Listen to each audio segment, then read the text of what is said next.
It's granted with a D. How long have you been saying that wrong? Oh, you like that, huh? Hello, everybody in the chess world. Today I'm just gonna show you two exercises that I thought that were pretty cute.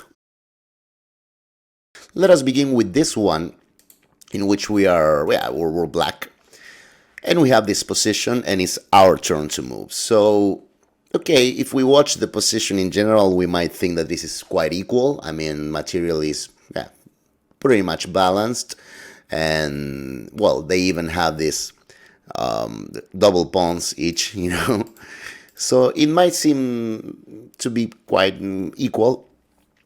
There is an advantage in development for black, certainly, but well, it seems that that's about to change. You know, white will be happy just to play bishop takes f4, you know, taking the pawn, developing the piece, developing at the same time the rook, and well, that'll be cool. And if we were to play, you know, knight g6 to start with that, well, just bishop d2. And actually, it's starting to look like it's not equal. We're slightly worse, right? Because rook h1 is coming, and one of our h pawns is probably going to drop. I mean, I guess the h5 pawn we could advance it and protect it, but yeah, it's not looking good. So yeah, going back, yeah, I'm gonna ask you to pause the video and think. So for anyone who hasn't solved the problem, I'll give you like, yeah, a cool clue. You know, this clue will probably help you solve it. I mean, and is that there's nothing to calculate here. Either you see the move or you don't see it. You know, it's just boom. It's just one move. Okay, so now again, pause the video and think. Well, yeah, the move is no, not this one. The move is rook d1. Again, it's funny, you know, once you see this move, you know you're winning, but you have to spot it. It's just a matter of spotting a move, you know. This is quite beautiful because, well, if we were to get technical, I mean, the tactical theme will be, well, attraction, because we're attracting the king to a square from which it'll prevent the rook from stopping this pawn. So, I mean, and that's the only move. We'll just play h2 and white will have to resign. So, yeah, not a very difficult one, but I really like these exercises where, you know, you're thinking that you have to calculate something and, you know, there's nothing to understand. Either you see the tactical shot or you don't, you know, like that. There's nothing more than that. Unfortunately, I don't remember the source of this problem. You know, I had it for my chess lessons, but like about 10 years ago. But this really, I love this one because, you know, there were a lot of chess books that were kind of, you know, more driven for the younger people. So you probably all know about this. You know, they'll show you like a chess problem or a chess position, but they'll add some little tale, you know, some little story behind it, and it's really fun for children and for adults as well. So this is one of those cases because we see this position, and again, it's a fake story, but one that is quite instructive. So the story goes that in this position is white's turn to move, and white player was a 4th category player, and the player with the black pieces was a 3rd category player. So story goes that in here white just resigned. Right, it was white's turn to play, and just resigned. So at some point, you know, well, they're on the post-mortem comments, you know, on the game and stuff, and a 2nd category player comes and says, well, wait, why did you resign here? And it's like, well, the player with the white pieces is like, well, you know, this a pawn is going to make a queen, as I cannot prevent it, so I wanted no more. So the 2nd category player said, well, what are you talking about? If black here, I mean, you have rook h7, you have.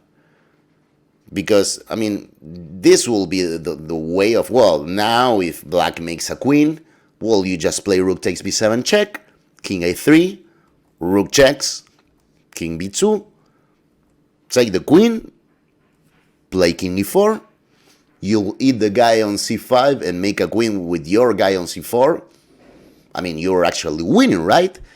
So yeah, they start looking at the position, and some people start gathering around to see the position, and another one comes and says, well, I think you're seeing it wrong. Rook h7 is a pretty cool attempt, but, you know, we're not going to make a queen with black. We're just going to play king a5, right? Because now rook takes b7, well, we'll have king a6. Because the thing, again, in this position, white always has to have a check available to check the king, and after that, eating this promoting pawn in here. But in here, we will just play king a6. The only move for the rook to try to maintain that threat is rook b8, king a7. Well, that's it. I mean, there are no more squares for the rook, and now black is winning. So everyone was like, wow, this is quite interesting. Until another stronger player came and said, no. Now, again, you're seeing, rook h7 and king a5. We don't have to play rook takes b7. We play rook h8. Now we have this check, and now there's absolutely nothing to do for black. This is absolutely winning for white. So the story goes, they all went home thinking that, you know, the player with the white pieces had resigned in a totally winning position.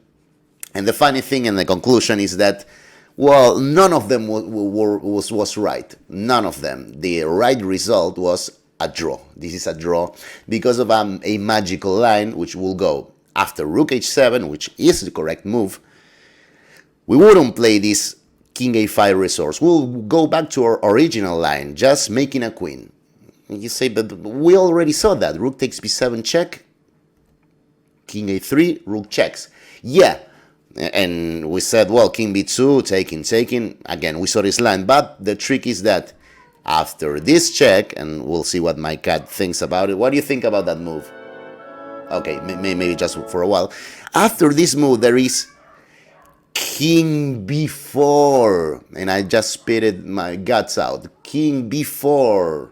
So this leaves the only move, rook takes a1, and now it's a stalemate. So, well, yeah, the obvious moral of this little tale is well, let us try not to take things for granted, right? I mean, there are always a lot of points of view in any chess position. That is why I also like this little tale of a chess club scene, because that happens, you know, an opinion over another opinion, and this is kind of like what we do when we are talking to ourselves in a way, you know, analyzing a position. You know, we have this inner dialogue with ourselves that in a way it represents what will happen with the point of view of a lot of people. So again, pretty little tale in a way, and quite an instructive one. So thanks for watching, and I'll see you next time.